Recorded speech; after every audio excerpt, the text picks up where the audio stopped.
নমস্কার দর্শক বন্ধুরা, লক্ষ্মীর পঞ্চব্যঞ্জনে আপনাদের সবাইকে স্বাগত জানাই। আশা করি আপনারা সবাই ভালো আছেন, আমিও ভালো আছি। এই শাকটা অম্বারি শাক বলে, আমি চিনি না, খুব টক নাকি।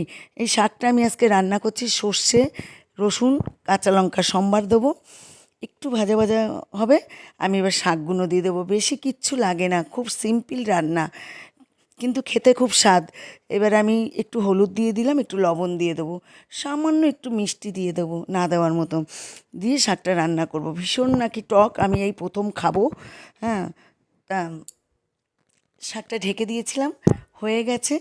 একটা অনুরোধ, ভিডিওটি টেনে দেখবেন না, পুরো ভিডিও দেখবেন। আমি সার্ভ করে দিলাম, হয়ে গেছে। খুব সিম্পল রান্না, চাটনির মতো করেও ভাতের পাশে নিয়ে খেতে পারবেন আপনারা। ভিডিওটি যদি ভালো লাগে লাইক, কমেন্ট, শেয়ার, সাবস্ক্রাইব করে দেওয়ার অনুরোধ রইল। আপনাদের ভালো থাকবেন, সুস্থ থাকবেন। নমস্কার। নমস্কার দর্শক বন্ধুরা, লক্ষ্মীর পঞ্চব্যঞ্জনে আপনাদের সবাইকে স্বাগত জানাই। আশা করি আপনারা সবাই ভালো আছেন, আমিও ভালো আছি। এই শাকটা অম্বারি শাক বলে, আমি চিনি না, খুব টক নাকি। এই শাকটা আমি আজকে রান্না করছি সর্ষে, রসুন, কাঁচা লঙ্কা সম্বার দেবো, একটু ভাজা ভাজা হবে। আমি এবার শাকগুলো দিয়ে দেবো, বেশি কিচ্ছু লাগে না, খুব সিম্পল রান্না, কিন্তু খেতে খুব স্বাদ।